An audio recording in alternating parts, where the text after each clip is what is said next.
C'est amusant comme les aphorismes, on en trouve pour tous les domaines, sauf pour les aphorismes en fait. Il y a très peu d'aphorismes qui parlent des aphorismes. En même temps, est-ce qu'on a envie de ramener du travail à la maison? Pour certains, c'est le cas.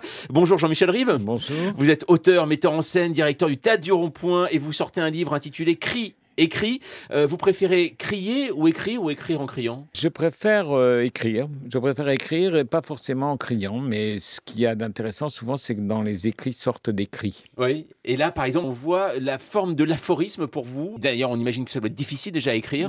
Non, parce que je crois que l'aphorisme, comme je le précise dans ce petit Oui. livre qui est une issue de secours, rien d'autre, ben, c'est déjà pas mal. C'est quelque chose qui ne se cherche pas, qui ne se trouve pas, c'est quelque chose qui apparaît. D'accord, donc c'est comme une lumière en fait, c'est ça? Oui, une lumière, Une si vous lumière voulez. quelque part, voilà, on Oui, allume la lumière. ou la Sainte Vierge qui apparaît à certains, enfin voilà. Exactement. Alors, vous dédiez ce livre à ceux qui s'ennuient. Ça veut Ouais. dire quoi? Ça veut dire que ça occupe de s'ennuyer? Non, Non. non. Moi, je suis d'accord avec Peter Brook, l'ennui, c'est le diable. Il y a des gens qui disent ennuyez-vous, il en sortira toujours quelque chose. C'est cher payé. Je trouve que l'ennui est un abandon de soi-même, est un abandon, voilà, sauf si c'est des ennuis oniriques, si on se met à rêver, alors à ce moment-là, c'est autre chose. Mais l'ennui profond, c'est un abandon de soi.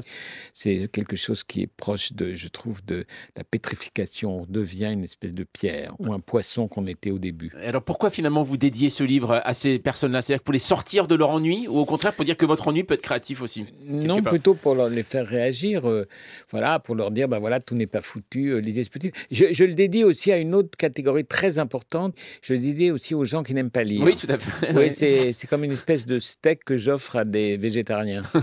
Alors, vous écrivez une série d'aphorismes dans différents domaines. Et je ne sais pas si Jean-Michel Rey, vous avez dû être confronté à ça. C'est un peu pénible dans les soirées et les concours d'aphorismes. Vous savez? Non, mais parce que moi, c'est pas du tout des aphorismes pour faire des concours. Mais comme pourtant, ça, c'est pratique après, parce qu'on peut en citer quelques-uns qui Oui. sont sympathiques, on va en parler. Oui, mais à ce moment-là, moi, ça me permet d'être cité. Oui, bien sûr. Voilà, sans que je sois là et sans que je fasse partie du concours d'aphorismes, parce que tout d'un coup, on va sortir un aphorisme de moi, puis un autre va en sortir un d'un autre, etc.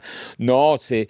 Et puis, en plus, je Il y suis a des persuadé... spécialistes de ça. Par exemple, quand on prend Fabrice Lucchini, on a Ah l'impression oui. qu'il passe son temps à qu'elle Ah oui, parler non, comme ça en oui, citation et en aphorisme. Oui, mais il fait des aphorismes des autres. Lui, Oui, il a oui. une espèce de...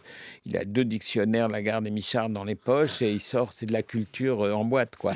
Non. Moi, c'est des petites folies, des petites pensées que je mets libres aux gens d'en rire, de les aimer ou de les répéter. Est-ce que vous vous rappelez où vous les avez eus chacun de ces aphorismes, justement, ces lumières-là? Parce que, par exemple, on parle souvent quand on parle d'aphorisme, on parle d'Oscar Wilde, et on se rend compte que c'est dans un contexte bien précis qu'il le dit à chaque fois, que ce soit pendant son procès, que ce soit lors d'une soirée. Est-ce que vous avez un souvenir particulier d'un aphorisme qui vous a marqué à un moment inattendu? Non, c'est ce que je vous disais, ça Ouais. apparaît tout le temps. C'est une espèce de fermentation, puis tout d'un coup, quelque chose qui apparaît. C'est pas une réponse à, c'est pas une description de. Ça n'a rien de psychologique. C'est ces petites bulles d'oxygène qui sortent comme ça et qui permettent peut-être de respirer un peu un moment et de faire respirer les autres. Alors, Jean-Michel Rey, vous avez mis en scène au cinéma les brèves de comptoir, là, des aphorismes. Vous aimez quand c'est court, en fait? Alors, les brèves de comptoir, c'est pas du tout des aphorismes. Ça, je tiens à le préciser. C'est des choses qui sont comme ça, le génie de Jean-Marie Goriot d'avoir écouté tous ces gens qui sont dans des bistrots et qui ne sont pas, je dirais, que des pochetrons, que des gens sans intérêt. C'est d'avoir montré une espèce de génie populaire, de sagesse populaire. C'est pas des aphorismes. Non, mais sur le côté court, ça veut dire que pour vous, finalement, est-ce que vous êtes finalement un homme qu'on pourrait voir finalement facilement sur Twitter, en fait? C'est-à-dire que sur 140 caractères, j'ai l'impression que vous aimez quand c'est percutant, court et incisif, voilà. Alors, j'aime quand c'est percutant, incisif, pas forcément court. Oui, pas forcément. Mais c'est vrai que, par exemple, le théâtre, je trouve que c'est bien quand c'est des formes courtes. Moi, je fais les pièces souvent avec plusieurs séquences. Aphorisme pour aphorisme, j'ai écrit que les phrases courtes n'en disent pas forcément plus long. Oui, d'accord. La mise à jour de Jean-Michel Ribes, c'est à suivre toute la journée sur France Info.